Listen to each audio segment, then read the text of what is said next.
What's up everybody, it's your boy Squints here, and today I'm going to teach you everything you need to know to play Enhancement Shaman in Season 4 of Dragonflight.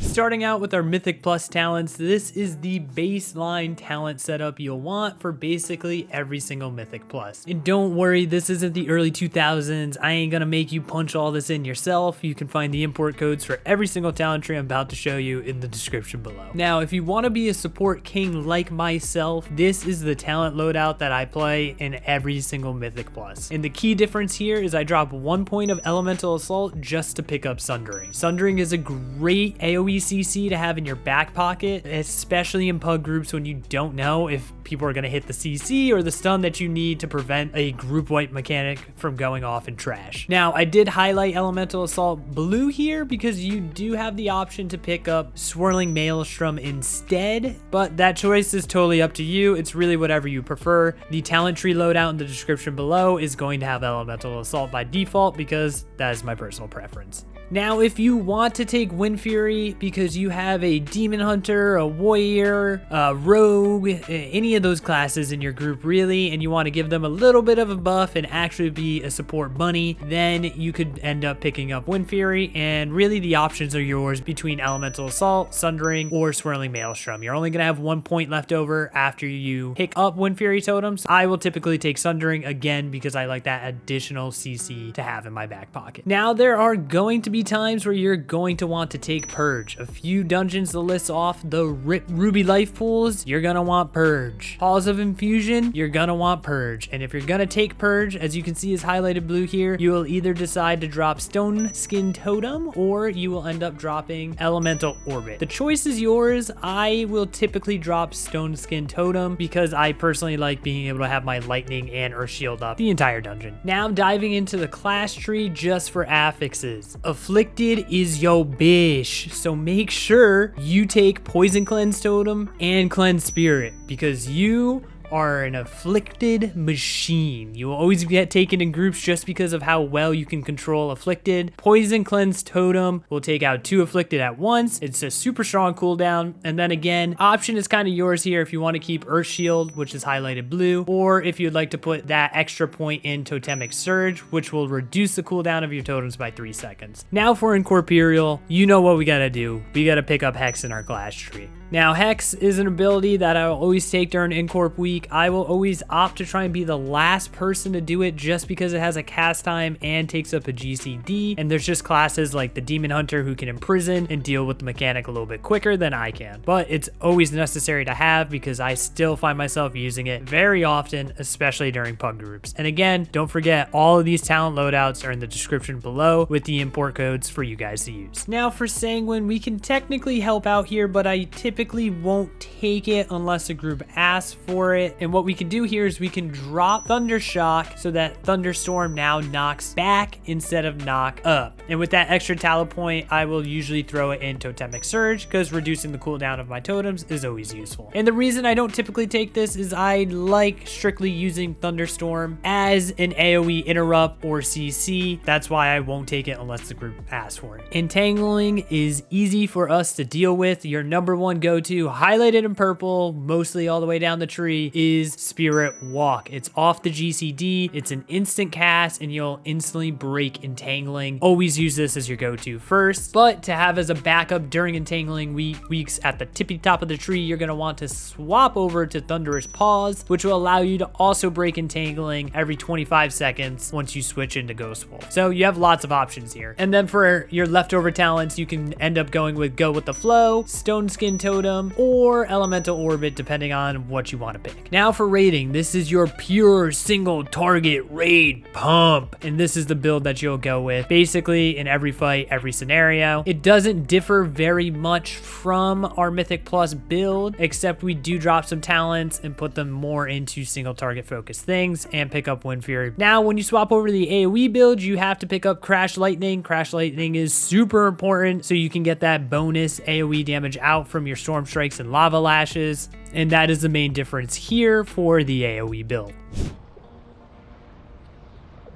Now let's talk about the Enhancement Shaman rotation. It is one of the most satisfying rotations to do in the game in my opinion, but if you're butchering it, it is going to be blatantly obvious because your damage numbers are going to be in the shitter. So I'm going to try and break this down as simple as possible for you guys because it can be a little overcomplicated, but it's really not that bad. So as you can see on the screen, we are going to have our group of generating abilities. These abilities will generate your Maelstrom, which then you will use on your spenders, and then we have our cooldowns and our filler abilities. Now, this rotation is true both for Mythic Plus and Raid, so keep that in mind. If you're looking at the generators column for AoE, the order of the abilities from top to bottom is of priority. So you're always going to want to keep Crash Lightning and its buff up. You're always going to want to use Lava Lash when it's off cooldown, and make sure you capitalize on using those hot hand charges. Next, you'll want to use Frost Strike. After that, you're going to want to use Frost Shock if everything else is on cooldown. And lastly, you're going to want to use Storm Strike. For your spenders in AoE, you're always going to want to use Chain Lightning. That is the best button to be hitting, and you're going to want to do that around 8 to 10 Maelstrom stacks. Elemental Blast you can use when at 2 stacks just to get that extra bonus crit, haste, or mastery buff, but it's not necessarily a must do. For cooldowns, if you didn't know already, we're sticking with our Season 3 tiers set, so you're always going to want to keep Primordial Wave and Feral Spirits on cooldown, and always use Primordial Wave first to summon that tier bonus Extra Wolf, and then use your Feral Spirits afterwards to reduce the cooldown of your Primordial Wave, because every single Feral Spirit you spawn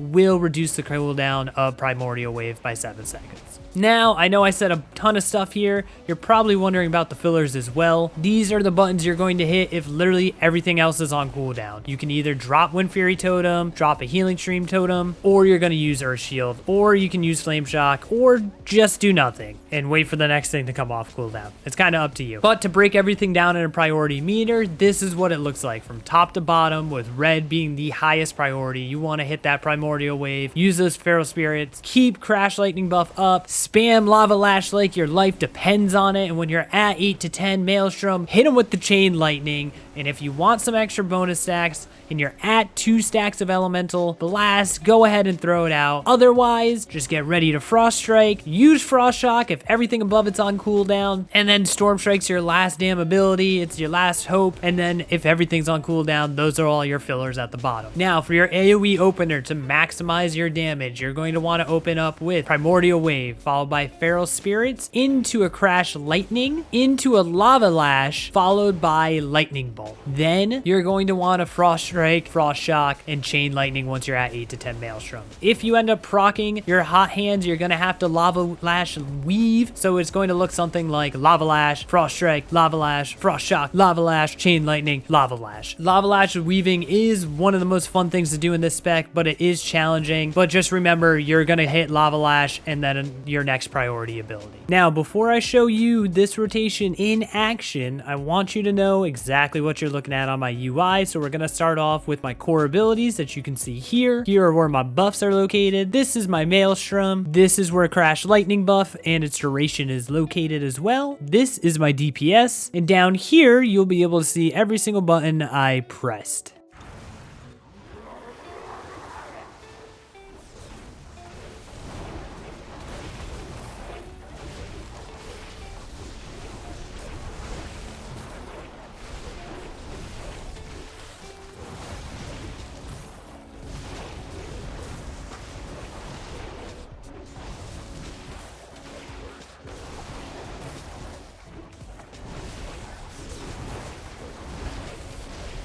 Now for our single target rotation, boys, not a whole lot is different. What's really different here is that you're not going to use Crash Lightning and you're no longer going to use Chain Lightning. And the priority of how you're going to spend your Maelstrom gets a little switched up as well. So starting with your generators, again, top to bottom, with top being the highest priority, it's Lava Lash every time it's off cooldown, followed by Frost Strike, Frost Shock if both those are on cooldown, and then last but not least, Storm Strike. At 8 8 to 10 Maelstrom. If you have Feral Spirits out, you are going to want to get Elemental Blast off, and you're going to want to get 2 Elemental Blasts off during that Feral Spirit window to maximize your damage. Now, if your Feral Spirits are not out and you have only 1 stack, you're going to want to use Lightning Bolt, and then of course we're going to continue to keep Primordial Wave on cooldown and follow it up by Feral Spirits to reset the cooldown as quickly as possible. In the order, these 2 things don't matter. If one of the buttons are off cooldown, hit that button, and the same goes for AoE as well. Those buttons are off cooldown, you're hitting them. And then lastly, for fillers, you have your Earth Shields or your Healing Stream or your Windfury Totem, whatever you want to kind of fill those gaps if literally everything else on the screen is on cooldown and you don't have any Maelstrom to follow up. Again, with the highest priority building being at the top, and that is Primordial Wave followed by Feral Spirits. Those 2 buttons, again, you want to always keep them on cooldown. If they're off, they should be the next button being hit, followed up by your Lava Lash, and then again, you're going to want to spend 8 to 10 Maelstrom on your Elemental Blast or Lightning Bolt. If Feral Spirits are active or you are at 2 stacks, you're going to want to Elemental Blast, and if none of those are true, you are going to want to use your Lightning Bolt. And then of course, after that, you're going to use Frost Strike or Frost Shock, and last but not least is Storm Strike and your fillers as well. In your opener for single target fights in both Raid and Mythic Plus is going to go as follow. Open up with Primordial Wave followed by Feral Spirits, hit them with a full 10 Maelstrom Elemental Blast, Lava Lash, Frost Strike, Frost Shock, and then build up your Maelstrom to 8 to 10 and hit them with Lightning Bolt. And the reason you want to do that is so you can proc the haste buff from your Primordial Wave. Now in the middle of that, if you do end up proccing Hot Hands, oh baby does it get spicy, and you know what we're gonna do, boys. We are going to lava weave our way to high DPS. So if that does happen, it will just bounce down to the second row, and it's going to look like Lava Lash, Frost Strike,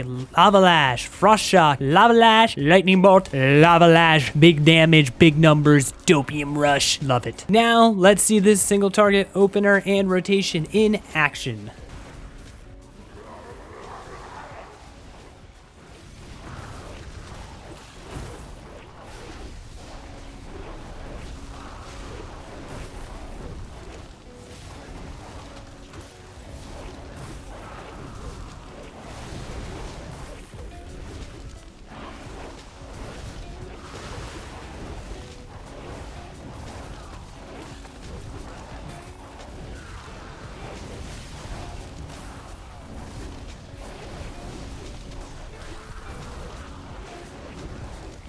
And before we head out of the rotation section, I do want to highlight all the defensives and utility that you bring to the table. And defensives honestly might be an over-exaggeration. You're as squishy as a marshmallow, so suck it up, Cupcake. But for your main defensive, you're always going to want to use Astral Shift. It's on the shortest cooldown thanks to how we spec our talents in both Mythic Plus and Raid. And then in worst case scenarios, you always have Earth Elemental. It's not super awesome because it's on a 5-minute cooldown, and it does come in very handy though if your tank does die in a Mythic Plus scenario. I cannot tell you how many times my Rock Boy has off tank for my group. We do have the discount cheat death that is not very good, but at 35% health you'll heal for 20%. It's on a 45-second cooldown. Not awesome, but figured I'd let you know that's kind of part of your kit. Support wise though, we bring a ton to the table. I would say that Enhancement Shaman can almost bring as much support besides the buffs as an Aug Evoker, and you can quote me on that. I think Enhancement Shaman's pretty dope, and this is why. You can use Ancestral Guidance during